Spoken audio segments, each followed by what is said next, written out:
ইউনিভার্সিটির গণ্ডি পেরিয়ে রাস্তায় পা রেখেছে নীলা আর রানিসা। আজ দুজনেরই ইচ্ছা একটু হাঁটাহাঁটি করে বাড়ির পথে এগোবে। বড় রাস্তায় যে বিশাল যানবাহনের চলাচল বেশি থাকে সে তো সবারই জানা কথা। নীলা আর রানিসা বড় রাস্তার পাশ দিয়ে হেঁটে চলেছে।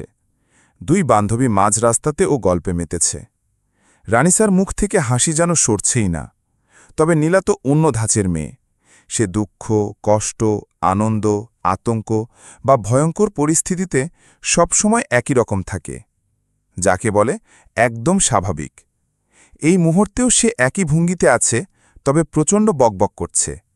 কথা বলতে নীলা ততটা ভালোবাসে না, কিন্তু যার সঙ্গে সে নিজের ইচ্ছায় কথা শুরু করে তার সঙ্গে অনর্গল কথা বলতেই থাকে।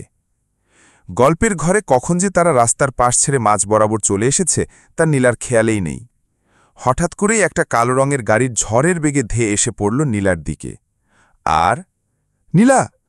ভয়ঙ্কর এক হৃদয় বিদারক আর্তনাদে ফেটে পড়ল রানিসা। কিন্তু একটা কথা আছে না, যে জিনিসটা নিয়ে আমরা বেশি ভয় পাই বা আতঙ্কে থাকি তা আসলে ঘটে না। অবশ্য ঘটে যখন ভাগ্য আমাদের হাত একেবারেই ছেড়ে দেয়। আজ হয়তো নীলার ভাগ্য একটু বেশি ভালো ছিল, অথবা নীলার ভাগ্য বরাবরই ভালো।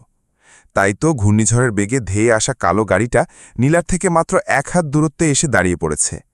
এতটা নিখুঁতভাবে গাড়ি চালানো চারটিখানি কথা নয়। আশ্চর্যজনক ঘটনা হলো, এতক্ষণ যে এত কিছু ঘটল, এমনকি আজ নীলার সাংঘাতিক কিছু একটা হয়েও যেতে পারত, তবুও তার মুখে ভয়ের লেশমাত্র নেই। তার হৃদয়ে কাঁপছে না, হৃৎস্পন্দন দ্বিগুণ হয়নি। এই নারী যেন নারী নয়, এক যন্ত্রমানবী, যার কোনো অনুভূতি নেই। রানিসা ঘেমে আকাকার। সে ছুটে এসে নীলাকে জড়িয়ে ধরে উদ্বিগ্ন কণ্ঠে বলতে লাগল, তুই ঠিক আছিস? লাগেনি তো কোথাও? দেখে শুনে হাঁটবি তো? এখনই একটা সাংঘাতিক কাণ্ড ঘটতে চলেছিল। নীলা রানিসার কথায় নির্বিকার। সে উদ্বিগ্ন রানিসার মুখের দিকে তাকাল না। তার দৃষ্টি শুধু সেই গাড়িটার দিকে যেটা তার থেকে 1 হাত দূরে দাঁড়িয়ে আছে। হঠাৎ গাড়ির কাঁচ নিচে নেমে গেল। নীলা আরেকটু এগিয়ে গেল গাড়ির দিকে। সে কিছু করার বা বলার আগেই রানিসার রাগান্বিত কণ্ঠে চেঁচিয়ে উঠল, চোখে কালো কাপড় বেঁধে গাড়ি চালাতে নামেন আপনারা? কোনো জ্ঞানবুদ্ধি নেই? একটু হলেই তো একটা মানুষের উপর গাড়ি তুলে দিচ্ছিলেন। আজ ওর কিছু হয়ে গেলে এর দায়ভার কে নিত? তখন ওকে ফিরিয়ে দিতে পারতেন। যত সব দায়িত্বজ্ঞানহীন লোকজন। অবশেষে যেন নীলাকে একটু হাসতে দেখা গেল। সে হাত দিয়ে মুখ আড়াল করে হেসে উঠল। এদিকে রানিসা লোকটাকে একটার পর একটা কথা শুনিয়েই যাচ্ছে, কিন্তু লোকটা রানিসার কথার জবাবে টু শব্দটিও করেনি। এমনকি সে রানিসার দিকে একবারের জন্য তাকায়নি। রানিসার এবার থামা উচিত। নীলা তাকে টেনে গাড়ির কাছ থেকে দূরে নিয়ে গিয়ে বলল, রিল্যাক্স রানিসা, আমি ঠিক আছি, এত রিয়াক্ট করছিস কেন? যা হয়নি তা নিয়ে চিন্তা করে উদ্বিগ্ন হোস না তো। এইটুকু বলে নীলা আবার গাড়ির কাছে গেল। এতক্ষণে গাড়িতে থাকা লোকটা ফোনে স্ক্রিন থেকে চোখ সরিয়ে বাইরে নীলার দিকে তাকাল। নীলা মুখে রাগী ভাব ফুটিয়ে তুলে বলল, রাস্তাটা কি আপনার বউয়ের, আপনার শ্বশুরের নাকি শাশুড়ির? এত বড় রাস্তা থাকতে এই অবলা নারীর দিকে গাড়িটা তেড়ে নিয়ে আসার কি দরকার ছিল? আপনার কাণ্ডকীর্তির জন্য আমার রুই মাছের মতো কলিজাওয়ালা বান্ধবীটা মরতে মরতে বেঁচেছে।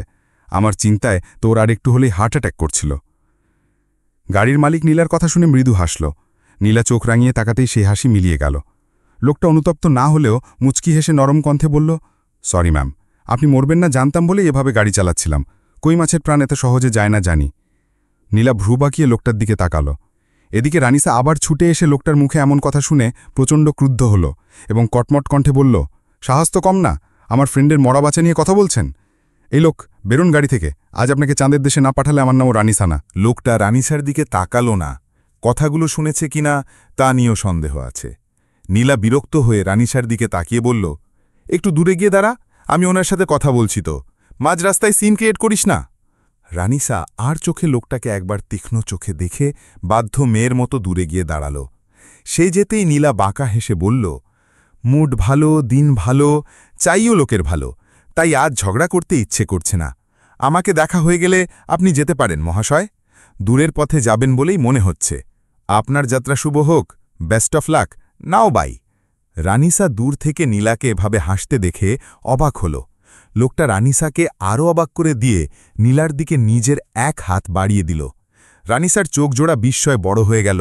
সে যেন সপ্তম আকাশ থেকে মাটিতে পড়ল যখন দেখল নীলা নিঃসংকোচে লোকটার হাত ধরে মিষ্টি স্বরে বলল, গুড বাই। লোকটা ঠোঁট বাঁকিয়ে হাত ছাড়িয়ে শ্যাঁ করে গাড়িটা নিয়ে উধাও হয়ে গেল। এদিকে রানিসার মেজাজ বিগড়ে আছে। নীলা লোকটাকে কিছু বলল না কেন, আবার হাতে হাত রেখে বিদায় জানালো। রানিসা ঝাঁঝালো কণ্ঠে নীলাকে শুধালো, লোকটা কে হয় তোর? আত্মীয়, প্রতিবেশী, বড় ভাই, ভালোবাসার মানুষ? কে হয় বল? এত দরদ উথলে পড়ছিল কেন লোকটার প্রতি? আরেকটু হলেই তো পরপারে পাড়ি জমাত। নীলা রানিসার দিকে অপ্রসন্ন ভঙ্গিতে তাকিয়ে বলল, আজ মুড ভালো আছে, অনেক ভালো। এসব লোকের জন্য মুখ খারাপ করার কোনো মানেই হয় না। রানিসা আর কথা বাড়াল না। সে ভেতরে ভেতরে রাগে জ্বলছে। প্রান্ত আজ তাদের সঙ্গে আসেনি, নয়তো লোকটা নিশ্চিত মার খেত। রানিসার এবার প্রান্তর ওপর রাগ হতে লাগল। কেন এলো নাও? আজ ও থাকলে লোকটাকে উত্তম মধ্যম দেওয়া যেত। রানিসা একা একা বিড়বিড় করল, ছ্যাঁকা খেয়ে দেবদাস হয়ে গেছে। পরক্ষণেই ভাবল, আজ একটুর জন্য অনেক বড় বিপদ থেকে বেঁচেছে নীলা। রানিসা উপরওয়ালাকে হাজারবার ধন্যবাদ জানাল। অপেক্ষার প্রহর ও অতীতের আঁচড়। বাড়ি থেকে এক গলি সামনে এসে রিকশা থামাল নীলা। ভাড়া চুকিয়ে চুপচাপ সামনের দিকে হেঁটে চলল। বাড়ির সামনে রিকশা নিয়ে গেলে তুলকালাম কাণ্ড বেড়ে যাবে। বাড়িতে গাড়ি থাকতে নীলা কেন রিকশা করে এসেছে, এই প্রশ্নের জবাব দিতে দিতেই সময় পার হয়ে যাবে। নীলা হাঁটছে আর ফোনে বারবার কাউকে কল করার আপ্রাণ চেষ্টা করছে, কিন্তু লোকটা ফোন তুলছেই না। তার চোখে মুখে বিরক্তি উপচে পড়ছে। অবশেষে নীলা বিরক্ত হয়ে মুখ থেকে একটা বিড়বিড়ে শব্দ করল। হঠাৎ সামনের দিকে ৬০-৬৫ বছর বয়সী এক লোককে দেখে তার পা থেমে গেল। মুখে হয়তো অবাকের ছাপ পড়ল, তবে দেখে তা বোঝার উপায় নেই। নীলা দ্রুত ফোনটা ব্যাগে ভরে একটা দীর্ঘশ্বাস ফেলতেই লোকটা তার দিকে এগিয়ে এলো। নীলা শুকনো ঢোক গিলে মুখে এক চিলতে হাসি ফোটাল। আদিলের প্রতিশোধ।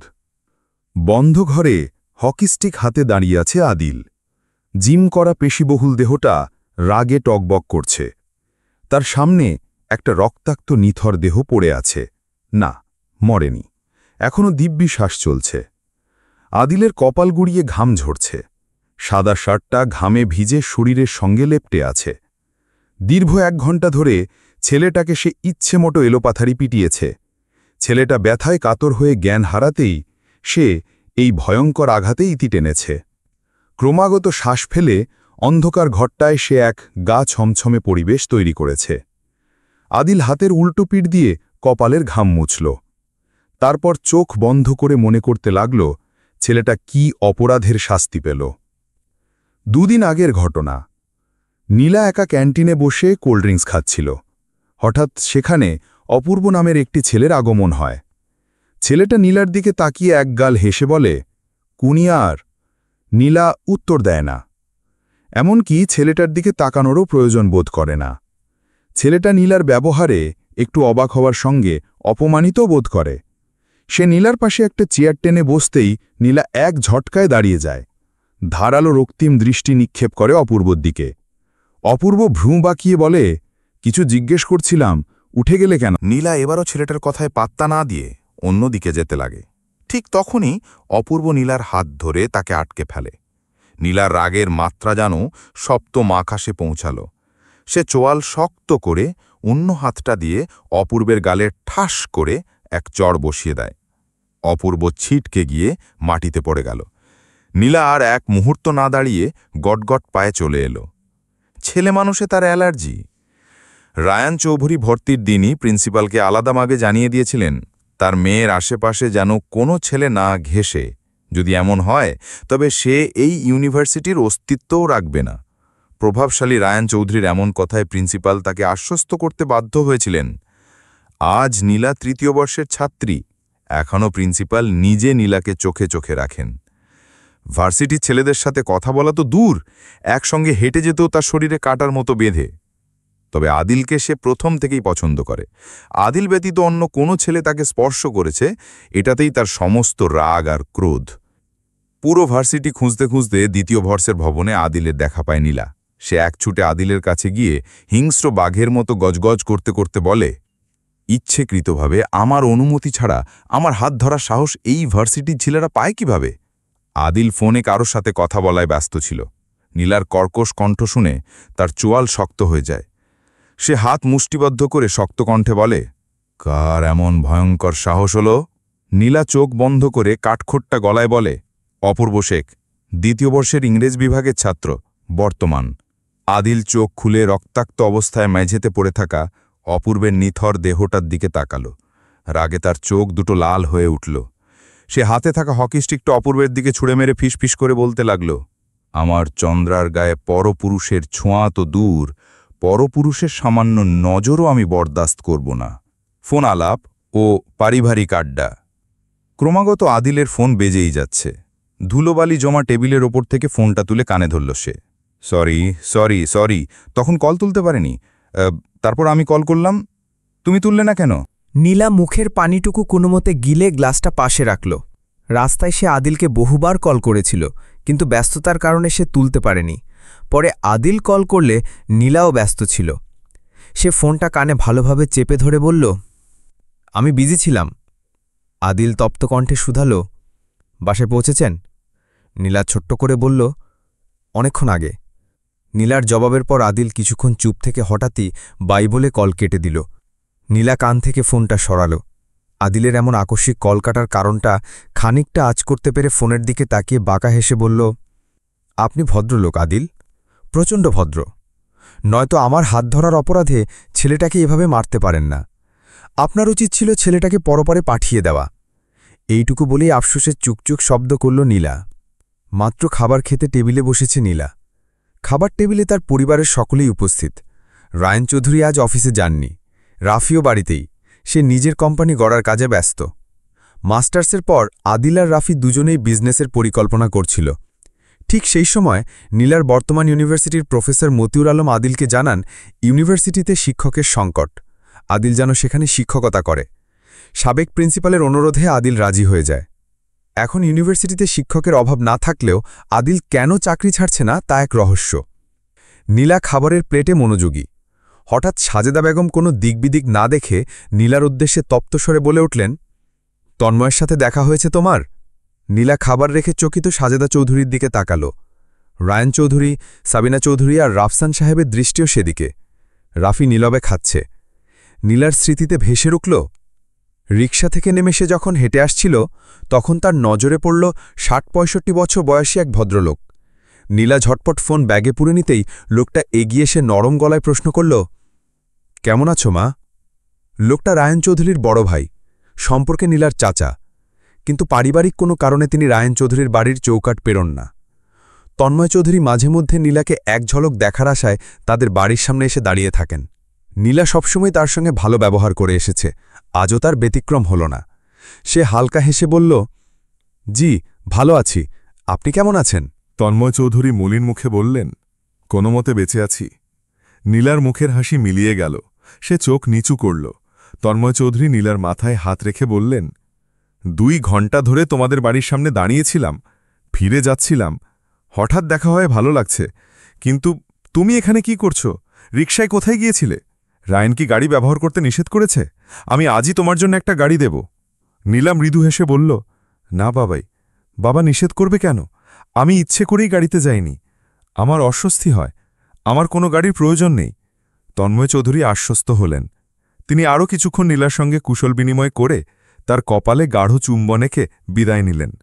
বর্তমানে ফিরে নীলা নড়ে চড়ে বসে সাজেদা বেগমের দিকে তাকিয়ে নরম গলায় বলল, হ্যাঁ বাবাই, এসেছিলেন, দেখা হয়েছে আমার সাথে। এইটুকু কথা শুনেই রায়ন চৌধুরী তেতে উঠলেন। তিনি রাগান্বিত কণ্ঠে বললেন, princess, you are only my daughter. আমি তোমার বাবা, অন্য কাউকে বাবা সম্পর্কিত কোনো নামে ডাকবে না তুমি। নীলা কোনো প্রতিক্রিয়া দেখাল না। খাবার টেবিলে বসে থাকা সবার মুখেই গম্ভীর ভাব। কিন্তু নীলা আর রাফি নির্বিকার। তারা দুজনেই খাওয়ার নিয়ে ব্যস্ত, যেন পৃথিবীতে খাওয়ার চেয়ে গুরুত্বপূর্ণ আর কিছু নেই। বিকেলে শিক্ষকের আগমন। বিকেলের শেষ ভাগ। স্নান সেরে সদ্য বেরিয়ে এসেছে নীলা। ভেজা তোয়ালেটা ডিভানে ছুঁড়ে ফেলে সে খাটের ওপর গা এলিয়ে দিল। নরম গদিতে কয়েকবার লাফিয়ে শান্ত হল। তারপর দুহাত ছড়িয়ে সিলিং ফ্যানের দিকে তাকিয়ে একা একা বলতে লাগল, পৃথিবীতে মানুষ কেন থাকে না? সবাই পশুপ্রাণী কেন? সে কিছু বলার আগেই হঠাৎ এক পুরুষ কণ্ঠ ভেসে এলো, চোখের ডাক্তার দেখান, নয়তো মানুষের জায়গায় শুধু পশুপ্রাণীই দেখতে পাবেন। নীলা চক্কিতে দেয়াল ঘড়ির দিকে তাকাল। তারপর নজর গেল পড়ার টেবিলে বসে থাকা আদিলের দিকে। আদিল এক মনে ফোন দেখছে। নীলার মনে পড়ল, আজ সে আদিলকে বিকেলে পড়াতে আসতে বলেছিল। সে নিজের মাথায় নিজে আলতো চাপড় মেরে বিড়বিড় করল, সবকিছু ভুলে যাস কেন নীল, রাবিশ একটা। নীলা উঠে আদিলের কাছে গেল, পড়ার টেবিলে বসতে বসতে শুধল, কখন এসেছেন? আদিল হাতঘড়ির দিকে তাকিয়ে নির্বিকার কণ্ঠে বলল, 54 মিনিট হল। নীলার ভ্রু কুঁচকে গেল, সে শুকনো ঢোক গিলে বলল, এতক্ষণ। আদিল হাতের ফোনটা পাশে রেখে বুকের ওপর হাত ভাঁজ করে নীলার দিকে তাকাল। সদ্য স্নান করে আসায় নীলার মুখটা স্নিগ্ধ দেখাচ্ছে, চুল থেকে টুপটাপ করে পানি ঝরছে। তার পরনের সাদা রঙের টাইট ক্রপ টপে নারী দেহের অবয়ব সুস্পষ্ট। আদিলের মস্তিষ্ক কেমন সুন্দর হয়ে আসছে, নিজেকে এলোমেলো লাগছে। সে কোনো মতে দৃষ্টি সরিয়ে বলল, 1 ঘন্টা লাগিয়ে কে শোয়ার নেয়? সামনে পরীক্ষা, অসুস্থ হয়ে গেলে কি হবে? নীলা নিরুত্তর।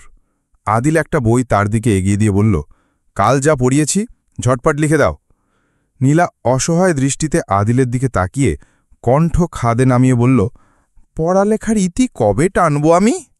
আদিল ভাবলেশীনভাবে বলল, আর অল্প কিছু বছর। বাংলাদেশে মাস্টার্স শেষ করে আপনাকে আমেরিকা পাঠানো হবে। আশা করি ইন্টারন্যাশনাল স্টুডেন্ট হিসেবে গ্র্যাজুয়েট হয়েই দেশে ফিরবেন। আদিলের কথা শুনে নীলার মুখ হাঁ হয়ে গেল। সে একটু রাগ আর বিরক্তি মিশিয়ে বলল, এসব কি বলছেন আপনি? আমি পড়াশোনা করতে করতে বুড়ো হব নাকি? আমার এত পড়াশোনা করার ইচ্ছে নেই। কোনো মতে অনার্সটা শেষ করতে পারলেই বাঁচি। আদিল নির্বিকার কণ্ঠে বলল, সময়ই বলে দেবে আপনি কি করবেন। এখন যা বললাম তা করুন। নীলা বিড়বিড় করতে করতে খাতা কলম হাতে নিল। প্রায় 10-12 মিনিট পর খাতাটা আদিলের কাছে দিল। চমৎকার হাতের লেখা। আদিল খাতার পাশে ছোট্ট করে লিখে দিল, ভেরি গুড। তারপর খাতাটা পাশে রেখে নরম গলায় বলল, পড়াশোনায় হেলাফেলা করলেও স্টুডেন্ট হিসেবে আপনি ভালো। নীলা দুহাত জোর করে কাঠখট্টা গলায় বলল, অনেক হয়েছে, এবার পড়া পড়া পড়া বন্ধ করুন। আদিল ঠোঁট কামড়ে হাসল। নীলা কিছু না বলেই উঠে দাঁড়াল। আদিল বুঝল সে চা করতে যাচ্ছে, তাই আর বাধা দিল না। চা এবং হৃদয়ের কথা। 1 কাপ কফি আর 1 কাপ চা। রিনিতা একটা ট্রে ভরে নাস্তা দিয়ে গেছে। নীলা এখনও রুমে আসেনি। আদিল ভাবছে, সাবিনা চৌধুরী কি তাকে রাক্ষস মনে করেন? রোজ রোজ এত নাস্তা কেন দেন? হঠাৎ নীলা রুমে ঢুকতে ঢুকতে অসহায় কণ্ঠে বলল, আমাকে ভালো লোকে ভালো বলে কেন? আমি তো খারাপ। আদিল ঘাড় ঘুরিয়ে তার বিষণ্ণ মুখের দিকে তাকিয়ে স্বাভাবিক কণ্ঠে শুধল, আপনি খারাপ হতে যাবেন কেন?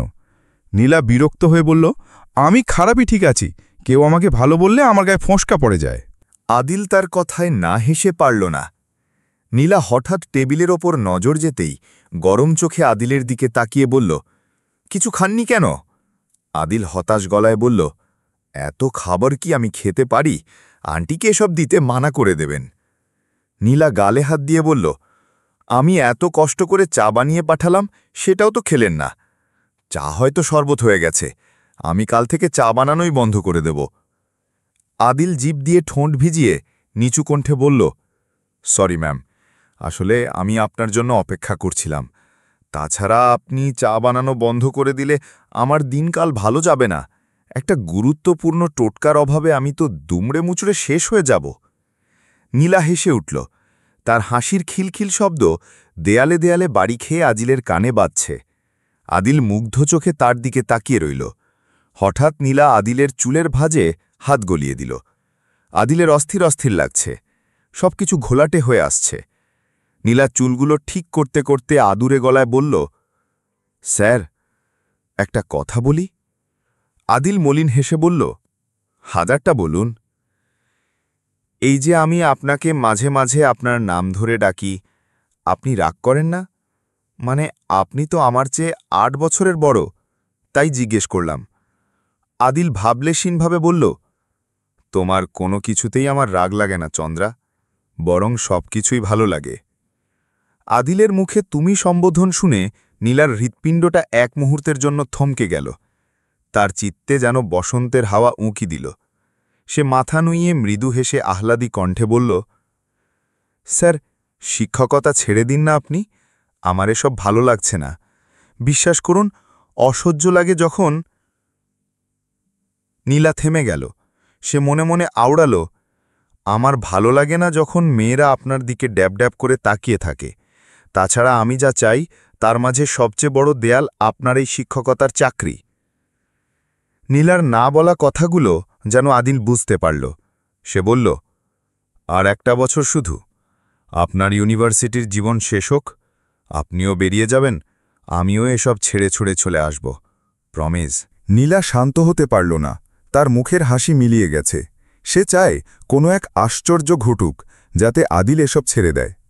নীলার উদাসীনতা দেখে আদিল তার এক গালে আলতোভাবে হাত রেখে বলল, আপনার ইচ্ছে মতোই বাবার আরেকটা কোম্পানির দায়িত্ব নিয়ে নেব আমি। সেখানে কোনো মেয়ে স্টাফ থাকবে না, শুধু ছেলেরাই থাকবে। আরেকবার প্রমিস। নীলা হালকা হাসল।